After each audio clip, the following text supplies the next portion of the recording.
தர்மபுராதீனம் நட்சத்திர குருமுனிகள் ஸ்ரீ குருமாசந்தானம் அவர்கள் பொன்னார் திருவடிகளை வழங்கியும், தர்மபுராதீன ஸ்ரீமத் மீனாட்சி சுந்தர தம்பிரான் சுவாமிகள் பொன்னார் திருவடிகளை வழங்கியும், இந்த திருவிளையாடல் புராண சிந்தனையை செவ்வனே நடத்தி கொண்டிருக்கக்கூடிய கனடாவில் இருக்கும் திரு மோகன் பிரேம்குமார் ஐயா அவர்களுக்கு வணக்கத்தை தெரிவித்து உங்கள் அனைவருக்கும் வணக்கத்தை தெரிவித்துக் கொள்கின்றேன். நாம் 30வது திருவிளையாடல் மெய்காட்டிட்ட படலம் என்கின்ற திருவிளையாடலில் இருக்கின்றோம்.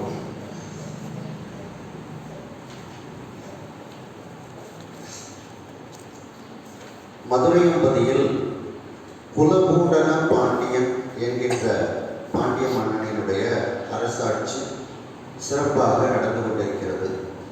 அம்மன்னன் சொக்கநாத பெருமானிடத்தில் அளவு கடந்த பக்தி கொண்டவன். அவனுடைய சேனை தலைவராக சௌந்தர சாமந்தன் அல்லது சுந்தர சாமந்தன் என்பவர் இருந்து வருகின்றார். அவரும் சொக்கநாத பெருமானிடத்தில் அளவு கடந்த பக்தி உடையவர். அந்த நேரத்தில் சேதிராயன் என்கின்ற ஒரு வேடர் குல மன்னன் பாண்டியன் மீது படையெடுத்து வர நினைத்து அவன் படைகளை எல்லாம் திரட்டி கொண்டிருக்கின்றான். இந்த செய்தி பாண்டிய மன்னனுக்கு தெரிய வந்தவுடன் தன்னுடைய சேனை தலைவரை அழைத்து, சௌந்தர சாமந்தனை அழைத்து, நீ நம்முடைய கருவூலத்தை திறந்து அதிலிருந்து வேண்டிய பொருட்களை எல்லாம் பொருளும் எடுத்துக்கொண்டு நம்முடைய படையை பெருக்குவாயாக, அந்த படையில் சேர்ந்தவர்களுடைய பெயரை எல்லாம் பதிவு செய்து புத்தகத்தில் எழுதி வைப்பாயாக என்று உத்தரவிடுகின்றார். உடனே அந்த சௌந்தர சாமந்தன் அந்த கருவூலத்தை திறந்து வேண்டிய பொருட்களை எல்லாம் எடுத்துக்கொண்டு அதன் பிறகு விரைவாக அந்த பொற்றாமரை தீர்த்தத்தில் நீராடி சொக்கநாத பெருமானை தரிசனம் செய்து சொக்கநாத பெருமானிடத்தில் வேண்டுகின்றான் என்ற அளவில் சிந்தித்தோம். அதனுடைய தொடர்ச்சி. பன்னியல் நான் மறை விரித்த பன்னியல் நான் மறை விரித்த பரமேட்டியங்கோமான் பரமேட்டியங்கோமான்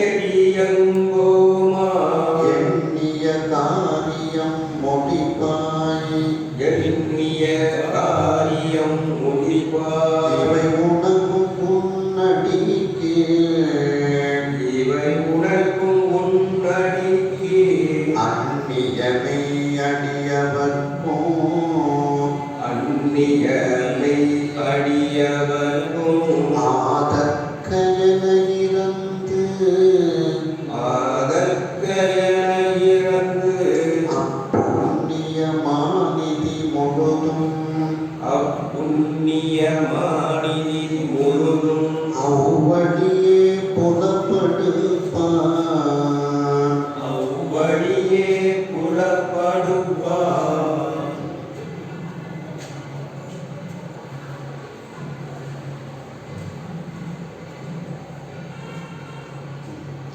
அதாவது பன்னியல் நான்மறை விரித்த பரமேட்டி, அந்த பன்னியல்புகளை விரித்தவன், அதாவது மண் இசைகளை அமையுமாறு நமக்கு தந்தவன் அந்த சொக்கநாத பெருமான். அந்த பன்னியல் விரித்த அப்படிங்கிறதையும் சேர்த்துக்கணும், அதுக்கப்புறம் நான்மறை விரித்த அப்படின்னு சேர்த்துக்கணும். வேதங்களை நமக்கு அருளி செய்த அந்த பரமேட்டி மேலானவனாக பரம்பொருளாக இருக்கக்கூடியவன் அந்த சொக்கநாத பெருமான். இன்னமும் இதற்கு இப்படி, அதாவது பன்னியல் விரித்த பரமேட்டி, நான்மறை விரித்த பரமேட்டின்னு அர்த்தம் எழுதியிருக்கிறாங்க.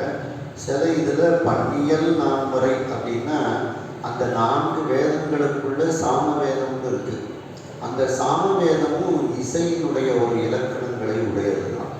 அதுலேயும் நம்முடைய பன்னிசை போலவே அந்த சாமவேதங்கள்லாம் இருக்குது. இப்போ 4ஆம் திருமுறையில் பார்த்தீங்கன்னா திருநேரிசைலாம் அந்த சாமவேத பத்ததியில் தான் பாடணும். அந்த சாமவேத பத்ததிலாம் அந்த சாமவேதத்தில் இருக்கிறது. அப்படிப்பட்ட அந்த பன்னியல் போடு கூடிய அந்த 4 வேதங்கள் அப்படின்னு சேர்த்தும் அர்த்தம் எழுதியிருக்கிறாங்க. 2 விதமாக அர்த்தம் எடுத்துக்கிடலாம்.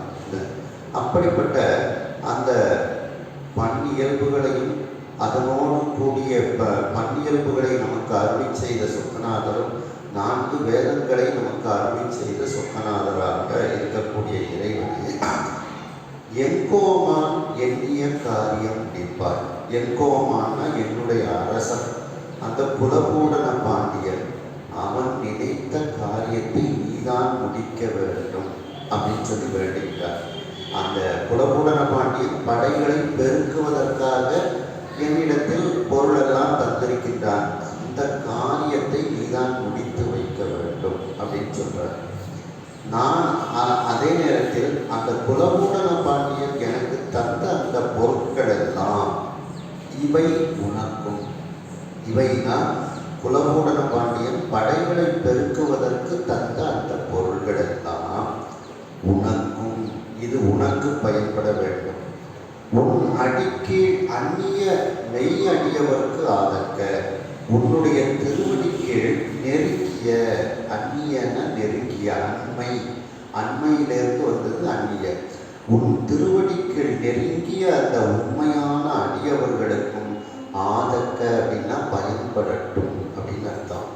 என இறந்து அப்படி அந்த சொக்கநாத பெருமானிடத்தில் வேண்டுகின்றான். அரசன் என்னவோ படைகளை பெருகணும்னு இந்த செல்வத்தை தந்திருக்கிறாரு, ஆனால் என்னுடைய மனம் என்ன விரும்புகிறது அப்படின்ட்டு அந்த படைத்தலைவன் சுந்தர சாமந்தன் சொல்றார்.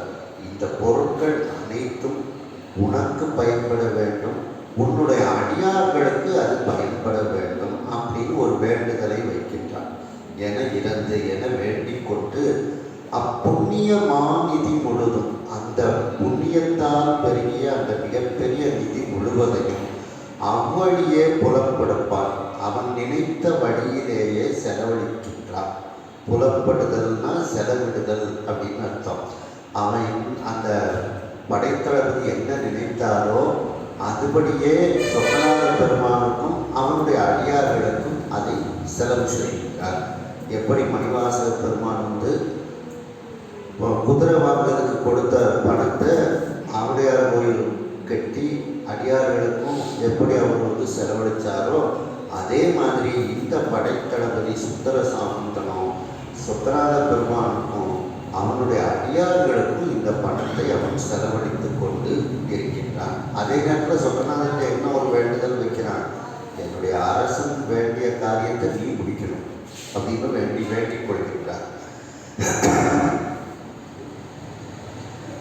அண்ட முகடு உறிஞ்சி நிமிர்வு, அண்ட முகடு உறிஞ்சி நிமே, ஓபுரமும் ஆயிரக்கால், ஓபுரமும் ஆயிரக்கால், மண்டபம் கண்டிகையும், மண்டபம் கண்டிகையும், வைரமணி கோளகையும், வைரமணி கோலகையும், குண்டலமும் தந்தரட, குண்டலமும் தந்தாள, உடை நிறையும் கொடி நிறையும், உடை நிறையும் கொடி நிறையும், கண்டனன் முன்னவன் அருளால், கண்டனம் முன்னவன் அருளால், பிறப்பு ஏழும் கரை கண்டோம், இரவு ஏழும் கரை கண்டோம், அண்ட முகடை அண்டத்தின் உச்சியை தொடுமாறு தடவுமாறு தொடுமாறு நிமிர்ந்த கோபுரங்களை எல்லாம் அந்த சிவபெருமான் இருக்கக்கூடிய ஆலயங்களுக்கு அமைக்கின்றான் இந்த படைத்தளபதி.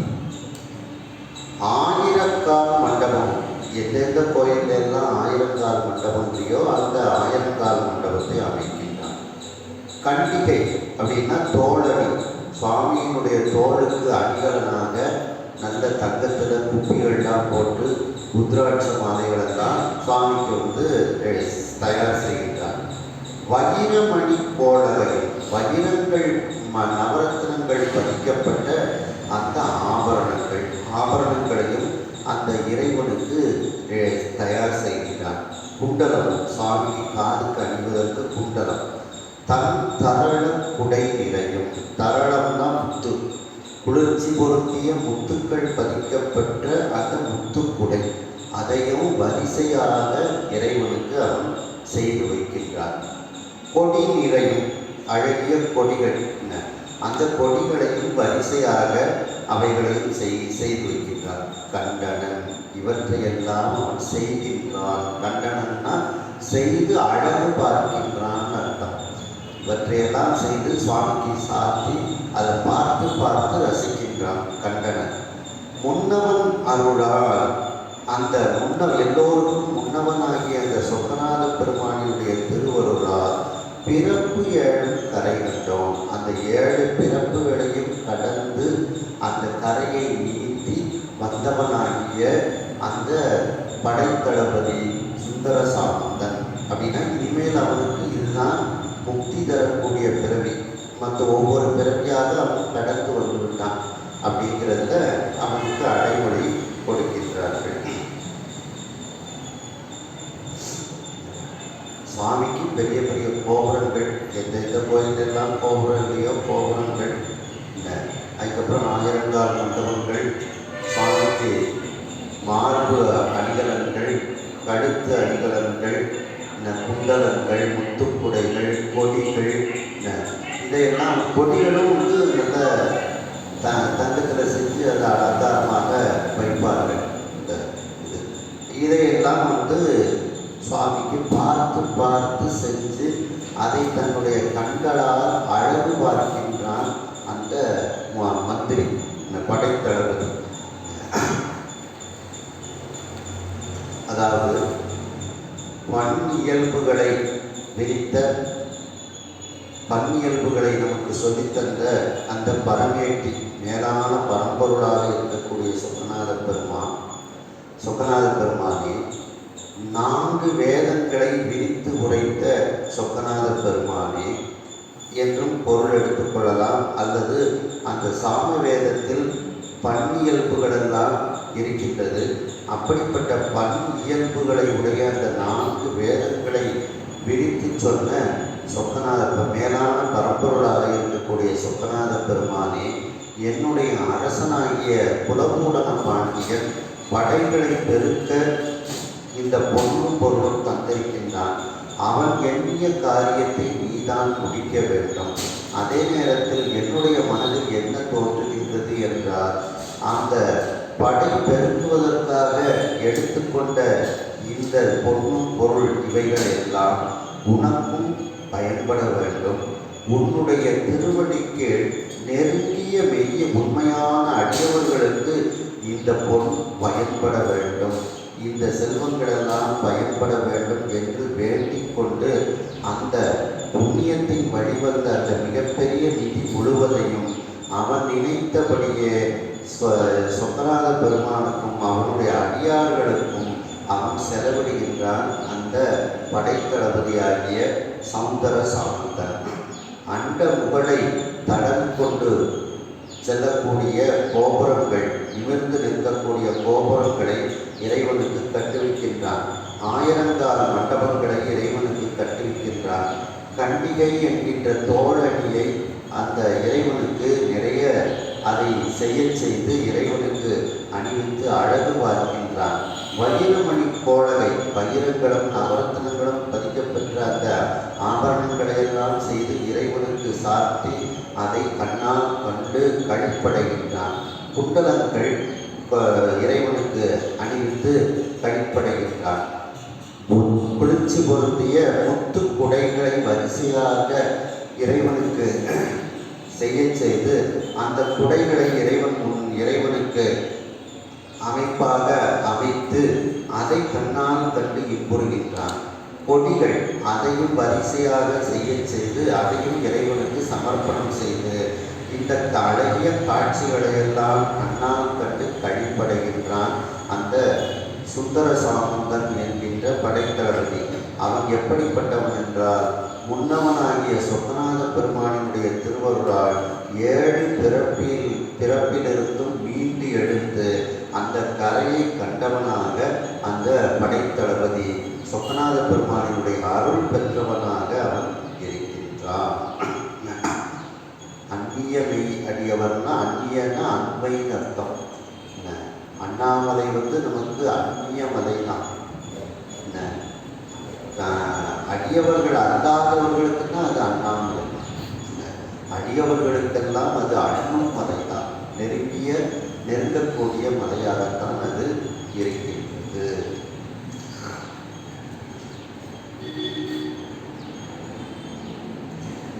வானாடற்கு 30வது இதில் பாருங்க, 30வது இதில் 10வது பாட்டு. வானாடற்கு அபிமுனனின்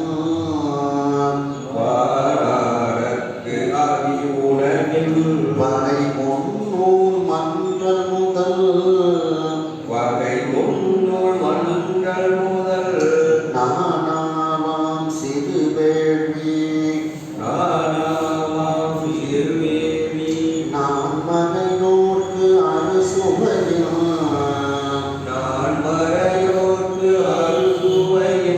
ஆனாத பேருண்டி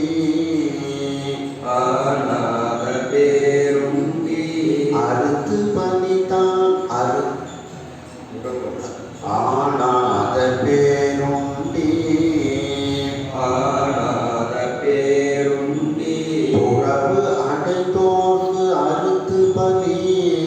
துறவு அடைந்தோர்க்கு அறுத்து பணி தான் ஆதி பல வேறு கருமன்னி தழைவித்தான்.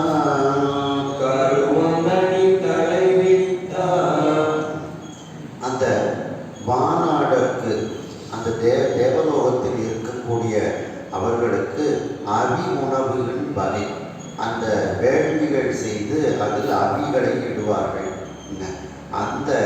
அது எப்படியெல்லாம் வகை வகையாக சொல்லப்பட்டிருக்கின்றதோ அதையெல்லாம் அவர்களுக்கு அவன் அந்த வேள்வி வளர்த்து கொடுக்கின்றான்.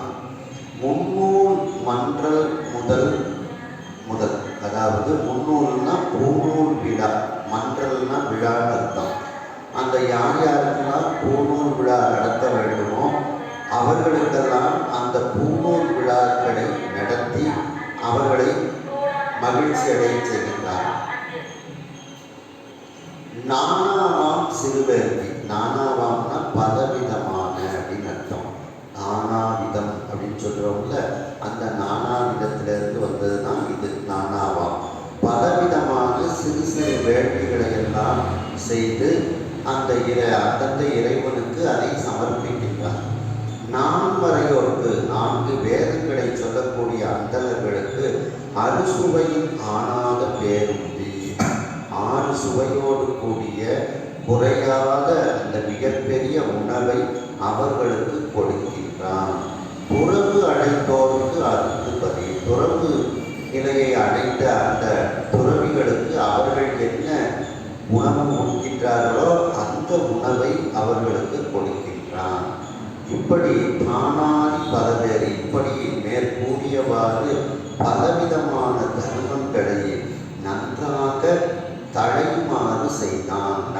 நன்றாக தழைவித்தான். அந்த தர்மங்களெல்லாம் நன்றாக நடக்குமாறு அந்த சுந்தர சாமுந்தன் என்கின்ற அந்த படைத்தளபதி இவற்றையெல்லாம் செய்கின்றார்.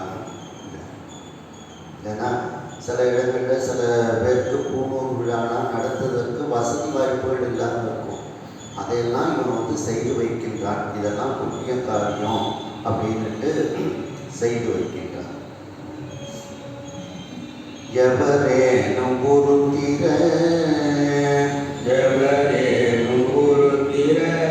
சாதனம் கண்டால் எதிர்வணங்கி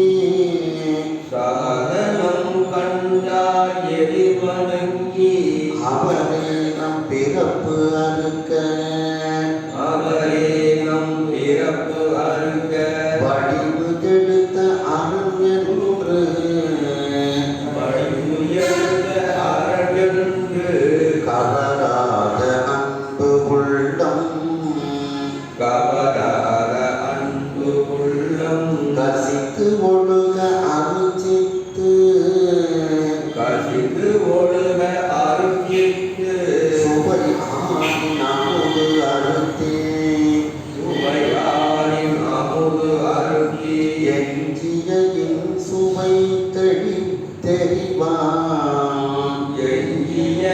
இன் சுவை தெரிவான். எவரேனும் உருத்திர சாதனம் கண்டார், யாராவது திருநீரு உருத்திராக்கம் அணிந்திருந்தார். உருத்திர சாதனம்னா அர்த்தம் திருநீரு உருத்திராக்கம் அப்படின்னு அர்த்தம். இதையெல்லாம் திருநீர் பூசி இருந்தாலும் உருத்திராட்சத்தை அணிந்திருந்தாலும் அவரை கண்டவுடன் எதிரே சென்று அவர்களை வணங்குகின்றான் இந்த படைத்தளபதி. அவர்களை அவன் எப்படி பார்க்கின்றான்? அவரே நம் பிறப்பு அறுக்க வடிவெடுத்த அரண் என்று பார்த்தான். அவர்கள்தான் நம்முடைய பிறவி நோயை தீர்க்க அறுப்பதற்காக சிவபெருமானே இப்படி வடிவத்தோடு வந்து இருக்கின்றார் என்று நினைத்து அவர்களுக்கு வேண்டியதை செய்தான். கவராத அன்பு உள்ளம் கசிந்து ஒழுக. கவராதன்னா மாறுபடாதன்னு அர்த்தம்.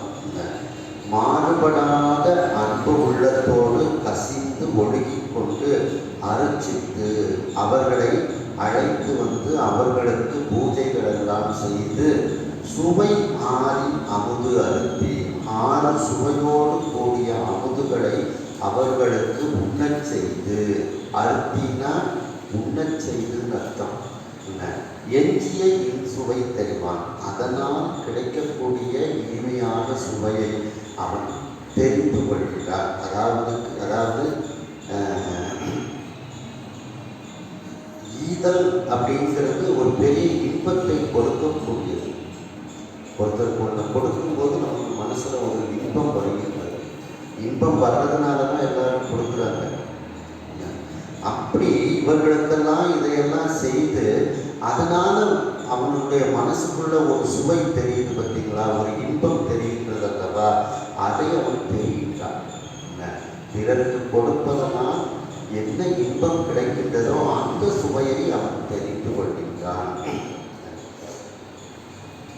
இது அப்பர் சுவாமிகள் சொல்லும்போது பார்த்தீங்கன்னா, ஈபவருக்கு அருளும் வைத்தார். கொடுக்கக்கூடியவர்களுக்கு சுவாமி அருளை கொடுக்கின்றார்.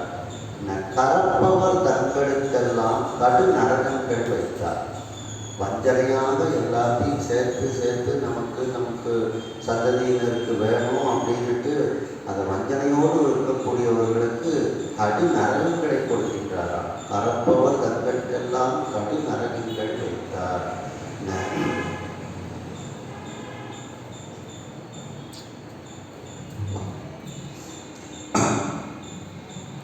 இதில் திருத்தாண்டகத்தில் கூட இதே அமைப்பு இந்த கருத்தோட எவரேனும் விழாடத்து இட்ட பெருநீரும் சாதனமும் கண்டார் மொழி அப்படின்னு ஒரு பாட்டே இதே மாதிரி ஆரம்பிக்கும். அவர் தேவர் இவர் தேவர் என்று 2 ஆட்டாது ஒழிந்து ஈசன் அப்படின்ட்டு அந்த பாட்டே வரும். அதே வார்த்தைகளை இதில் பரஞ்சோதி முனிவர் கையாண்டிருக்காங்க பாருங்க. எவரேனும் உருத்திர சாதனம் கண்டார். விளாடம்னா நெற்றின்னு அர்த்தம். எவரேனும் விளாடத்து இட்ட திருநீரும் சாதனமும் கண்டார் மொழி அப்படின்ட்டு வரும் அந்த திருத்தாண்டகம். அப்போ திருஞான சமுத்திரம் பெரிய புராணத்தில் சொல்லும்போது அடியார்களுக்கு அமுது செய்வித்தல் உண்மை அப்படின்னா நீ வெளியே வாழ்ந்துதான் பூம்பாவையை பார்த்து கூப்பிடுறாரு. மண்ணினே பிறந்தார் பெரும் பயன் மதிசூடும் அன்னலார் அடியார் தமை அமுது செய்வித்தல் கண்ணினால் அவர் நல்விழா பொலிவு கண்டு ஆதல் உண்மையாம் எனில் உலகர் முன் வருக என உரைப்பார். அப்போ அவங்க சாப்பிட சாப்பிட அடியார்கள் சாப்பிட சாப்பிட அவங்களுடைய கண்ணில் அதனுடைய ஒளி வந்து தெரியும். ஆற்றல் கண் எல்லா உடம்புக்கும் போய் அந்த ஆற்றலினுடைய வெளிப்பாடு வந்து கண்ணில் தெரியும். அந்த அதுதான் விழாப்பொழிவு அப்படின்னு சொல்கிறாங்க. அவங்க சாப்பிட்ட உடனே எவ்வளோ ஒரு உற்சாகமாக இருக்காங்கங்கிறத பார்த்து பார்த்து மகிழணுமா. இது உண்மைன்னா நீ வெளியே வா அப்படின்னு சொல்லி சொல்கிறாங்க. அடுத்து பார்த்திங்கன்னா அமுது அருத்தி. அருத்தி அப்படின்னா அதாவது அவர்களை உண்ணச் செய்து அப்படின்னு அர்த்தம். அறுத்துதல்னா அர்த்தம் உண்ணச் செய்தல். ஒரு இலையில அவியல் காலி ஆகிட்டுன்னா உடனே அவியல் வரணும். நீங்கள் அவியலை நல்லா விரும்பி சாப்பிடுவீங்க போகிறதுக்கு இந்தாங்க சாப்பிடுங்க. நீங்கள் பார்த்து பார்த்து பரிமாறு. அது பார்த்து பார்த்து பரிமாறும் போது அதான் அறுத்துதல் அப்படின்னு அர்த்தம். உண்ணச் செய்தல். சும்மா எல்லாத்தையும் வச்சுட்டு நீங்கள் எடுத்து போட்டு சாப்பிடுங்கன்னு போகிறது அதான் அருத்தி, அமுது அருத்தி. அடுத்ததாக இது 6 சுவை. 6 சுவையோடு அவர்களுக்கெல்லாம் உணவு இடுகின்றார். அதையும் நம்ம பெரிய புராணத்தில் சொல்கிறாங்க. கொண்டு வந்து மனை புகுத்து புலாவு பாலம் விளக்கிய அப்படிங்கிற பாட்டில் வந்து சொல்லப்படுகிறது. இதுலேயும் வந்து 6 சுவைகளை பற்றி திருநாவுக்கர சுவாமிகள் வந்து சொல்கிறாங்க. அந்த 1 கொலாம் பதியத்தில் 6 கொலாம் சுவை ஆக்கினதாமே. அப்படி அந்த அறுசுவை உணவை அடியார்களுக்கு அதாவது திகட்ட திகட்ட உண்ண வைக்கின்றார். வயிற்றுக்கு மட்டும் கொடுக்கல, வயிறு முட்டக்கூடிய அளவுக்கு அவர் வந்து கொடுக்குறார். வயிறு முட்டை சாப்பிடுதல் அப்படின்ட்டு சொல்லுவோம் பார்த்தீங்களா, அந்த அளவுக்கு அவர் கொடுக்கின்றார்.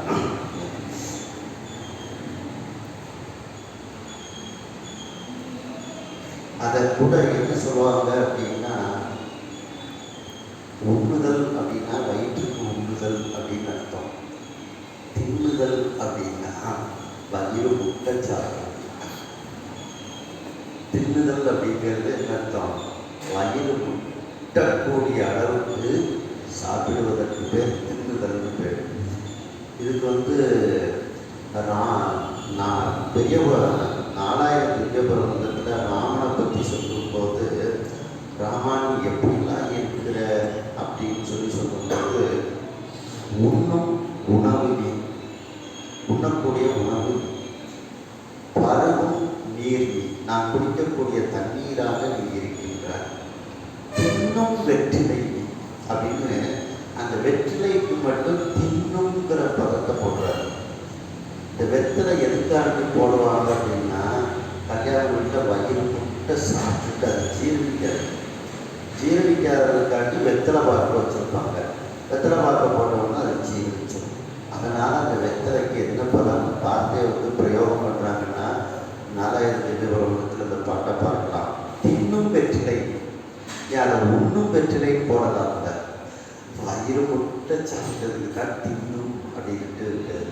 அப்படி அந்த பக்கத்தில் இருந்து அந்த வயிறு முட்டக்கூடிய அளவுக்கு சாப்பாடை அருத்தி, அமுது அருத்தி, அப்படியெல்லாம் இந்த சுந்தர சாமந்தன் வந்து அடியார்களுக்கு திருப்பணி செய்கின்றார்.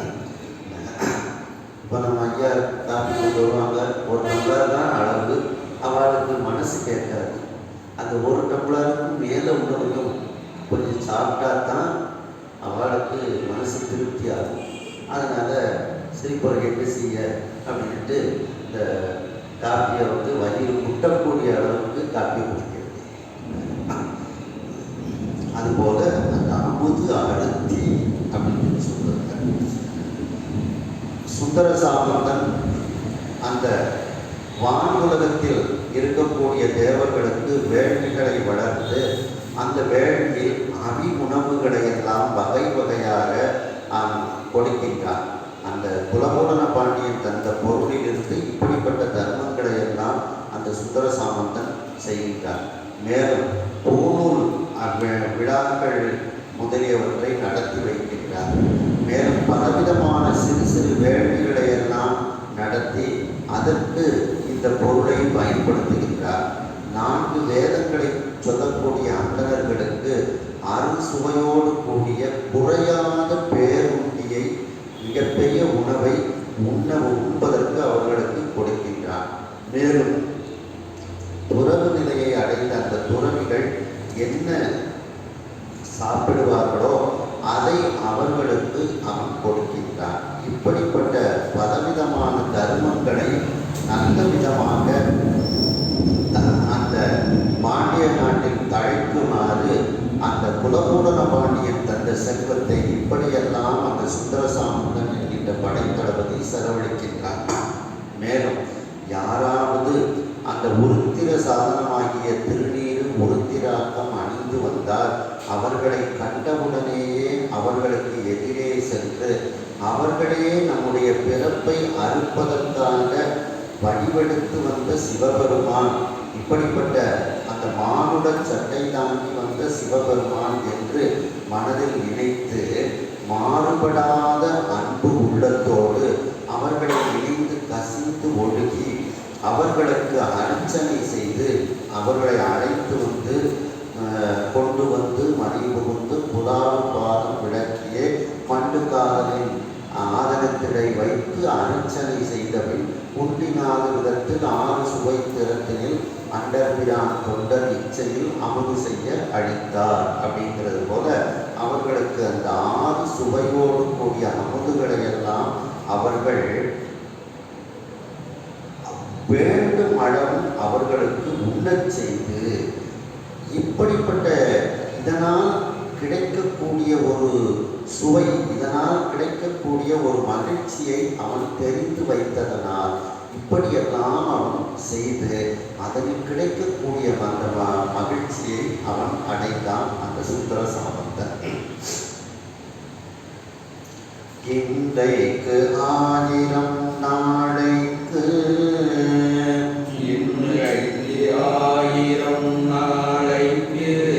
இருமடங்கு வருநாட்கும் அன்றைக்கு அன்று இருமடங்கா அரசனது பொருள் எல்லாம் கொன்றை செஞ்சடையார்க்கும் அடியார்க்கும் கொடுப்பதனை தென்றவோன் செவிமடுத்தான் சேனைக்கோன் இது செய்வான். சரி, அடியார்களுக்கு இப்படியெல்லாம் செஞ்சுட்டு அவர்கள் போகும் பொழுது அவர்களுக்கு பொருளும் கொடுத்து அனுப்புகின்றார். இன்றைக்கு 1000, இன்னைக்கு முதல் நாள் 1000 பொன் கொடுக்கிறாரு. நாளைக்கு அதில் 2 மடங்கு 2000 பொன் கொடுக்கின்றார். வருநாட்கும் அப்படி ஒவ்வொரு நாளுக்கும் 1000 அந்த பொருள்களை கூட்டி வரக்கூடிய அடியார்களுக்கு கொடுத்து அவன் மகிழ்ச்சி அடைகின்றான். 2 மடங்கு வருநாட்கும், இனி வரக்கூடிய நாட்கும் அன்றைக்கு அன்று 2 மடங்கா.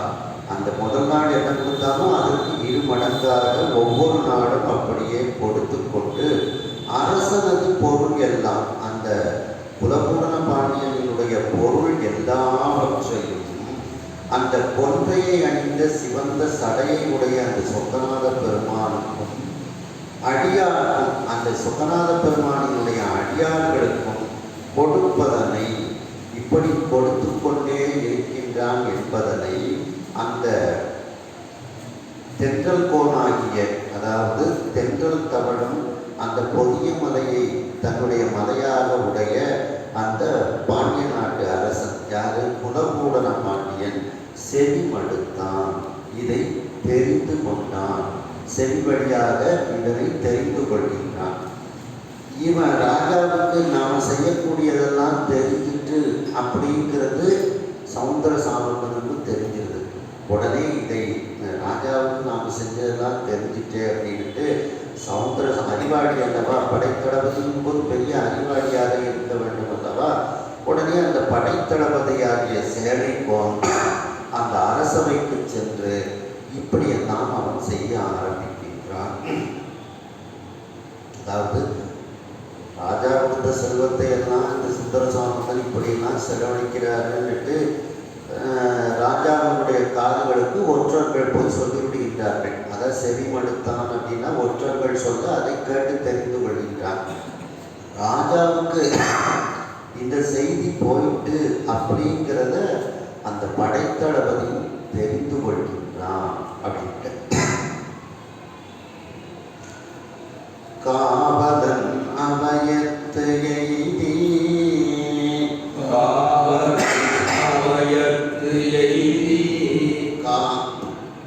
காரியம் செய்வாரோடு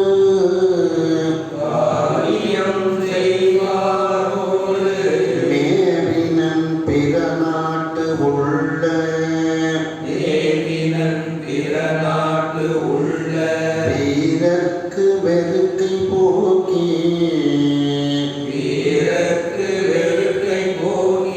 சேவகம் பதிய ஓலை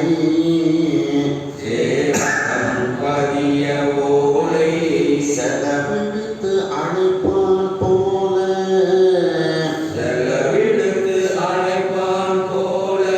பாவகம் செய்து தீட்டி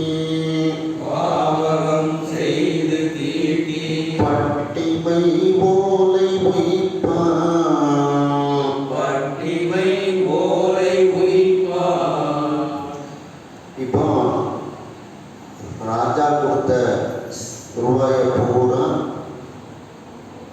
சொக்கநாத பெருமானுக்கும் அவனுடைய அடியார்களுக்கும் செலவழிச்சாச்சு அப்படிங்கிறது அரசனுடைய காதுக்கு போய் சேர்க்கிறது.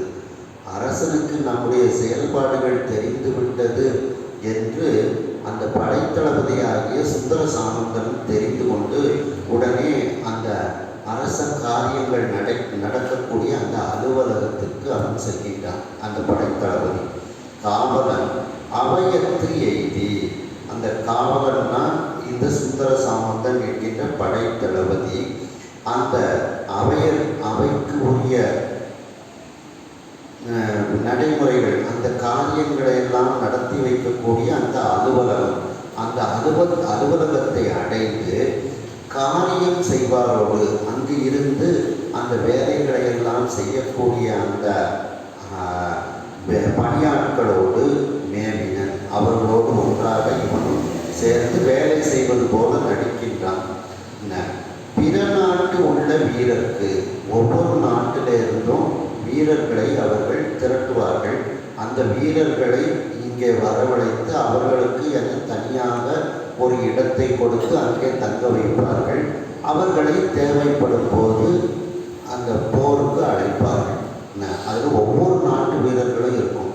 ஏன்னா தன்னுடைய நாட்டு வீரர்களை ஒரு இடத்துக்கு அனுப்பி வச்சாங்கன்னா அதில் சொந்தக்காரங்க இருப்பாங்க, தெரிஞ்சவங்க இருப்பாங்க, ரொம்ப இதுக்கு பயப்படுவாங்க. ஆனால் வேறு நாட்டுக்காரர்கள்னா ஒரு இடத்துக்கு அனுப்பி வச்சாங்கன்னா அவன் சட்டத்தை மட்டும்தான் பார்ப்பான். இவன் நமக்கு வேண்டியவன் வேண்டாதவன் பார்க்க மாட்டான். சட்டம் என்ன சொல்லுது அதை செய் அப்படின்ட்டு. அதனாலேயே அந்த அரசர்கள் வேற்று நாட்டிலிருந்து அந்த படைகள் ஆட்களை தேர்வு செய்து இந்த ஒரு இடத்துல கொண்டு வந்து தங்க வச்சு அவர்களுக்கு வேண்டிய சம்பளத்தை கொடுத்து வச்சுருப்பாங்க. அப்படி இந்த படைத்தளபதி என்ன செய்கின்றார் என்றால், பிற நாட்டு உள்ள வீரருக்கு மற்ற நாடுகளில் உள்ள அந்த வீரர்களுக்கெல்லாம் வெறுக்கை போக்கி, வெறுக்கைனா செல்வம், செல்வத்தை அனுப்பி வைத்து சேவகம் பதிய புதிய சேனை வீரரை பதிவு செய்து ஓலை அவர்களுக்கு ஓலைகள் அந்த கடிதங்களை அனுப்பி அழைப்பதை போல, அழைப்பான் போலன்னா அழைப்பதை போல, அழைப்பது போல பாவகம் செய்து ஒரு பாவனையை செய்து கொண்டு தீட்டி பட்டிமை ஓலை ஒழிப்பான். பொய்யாக ஒரு பட்டிமைனா பொய் அப்படின்னு அர்த்தம். பொய்யான போதையை வரைந்து தீட்டின எழுதி இதையெல்லாம் அனுப்பி வைக்கின்றான் அந்த சுந்தர சாமந்தன் என்கின்ற படைத்தளபதி. அதாவது தன்னுடைய செயல்பாடுகள்லாம் அரசனுக்கு தெரிஞ்சிட்டு அப்படின்னு சொன்ன உடனே நேரியாக அரச காரியங்கள் நடக்கக்கூடிய அந்த அலுவலகத்துக்கு போகிறாரு. போய் அங்கே அந்த நாட்டு வீரர்களுக்கு கடிதம் எழுத வேண்டும், இந்த நாட்டு வீரர்களுக்கு கடிதம் எழுத வேண்டும் என்று எல்லாருக்கும் கடிதம் எழுதுறது மாதிரி உங்களுக்கு இவ்வளவு சம்பளம் அப்படின்லாம் சொல்லி நோட்டில் பதிவு பண்ணுற மாதிரிலாம் ஒரு பாவனையை செய்து எல்லாருக்கும் பொய்யா போதைகளை எல்லாம் அனுப்பி வைக்கிறாரு இந்த சுந்தர சாமந்தன். அந்த சுந்தர சாமந்தன் என்ற படைத்தளபதி தன் அடியார் பெருமக்களுக்கு ஒவ்வொரு நாளைக்கும் 1000 பொற்காசுகளாக அவர்களுக்கு கொடுக்கின்றான். அதே நேரத்தில் மறுநாள் வரக்கூடியவர்களுக்கு 2 மடங்காக 2000 பொற்காசுகள் கொடுக்கின்றார். இப்படி ஒவ்வொரு நாளுக்கு நாள் அந்த ஒவ்வொரு மடங்கை கூட்டி வரக்கூடிய அந்த அடியார் பெருமக்களுக்கு அந்த செல்வத்தை எல்லாம் கொடுக்கின்றான். இவ்வாறு அந்த அரசனினுடைய அந்த பொருட்களை எல்லாம் ஒன்றையை அணிந்த சிவந்த சடையை உடைய சொக்கநாத பெருமானுக்கும் அவனுடைய அடியார்களுக்கும் கொடுக்கக்கூடிய இந்த செயல்பாட்டை ஒற்றர்கள் அந்த தென்றல் தவழும் பாண்டிய நாட்டினுடைய அரசனுக்கு சொல்லிவிடுகின்றார்கள். இதை கேட்டுக்கொள்கின்றான் அந்த பாண்டிய மன்னன். இந்த நாம் செய்யக்கூடிய இந்த செயல்பாடு பாண்டிய மன்னனுக்கு தெரிந்துவிட்டது என்பதை அந்த சேனைகளுக்கு அரசனாக இருக்கக்கூடிய சமுந்தர சாமந்தன் தெரிந்து கொண்டார். தெரிந்து கொண்டு அதிலிருந்து தப்பிப்பதற்காக அந்த படைத்தளபதியான சமுந்தர சாமந்தன் அந்த அரசவை வேலைகளெல்லாம் நடக்கும் அந்த அலுவலகத்திற்கு சென்று அங்கு வேலை செய்யக்கூடியவர்களோடு ஒன்றாக சேர்ந்து கொண்டு பிற நாட்டில் உள்ள அந்த வீரர்களுக்கெல்லாம் செல்வங்களை அனுப்பி, நீங்கள் இந்த நாட்டில் வீரராக சேனை தலைவர்களாக இருப்பதற்கு உங்களுடைய ஒப்புதலை தர வேண்டும் என்று அவர்களை அந்த வீரர் படைகளை திரட்டுவது போல ஓலைகளில் பதிந்து கொண்டு அவர் அந்த ஓலைகளை அனுப்பி அவர்களை அழைப்பது போல ஒரு பாவனையை செய்து கொண்டு பொய்யான ஓலைகளை அவன் தயார் செய்து அந்த மற்ற நாடுகளுக்கு அதை அனுப்பி வைப்பது போல ஒரு பாவனைகளை செய்கின்றான் இந்த சுந்தர சாமந்தன் என்ற அளவில் இந்த சிந்தனையை நிறைவு செய்து மீண்டும் அடுத்த சிந்தனையில் நாம் இதனை தொடர்வோம். கையிலாய பரம்பரையில் சிவஞான போதனை காட்டும் வெண்ணை பயிர்வாய்மை மெய்கண்டம் சந்ததி கொடிமையான பானுவாகி உயிராரும் கொழுந்திருபவன துணைவாள் குருநமச்சிவாய தேவன் சரிதானி மரபுடையோ திருளவு நீலூரை கடமாகோ வெற்றி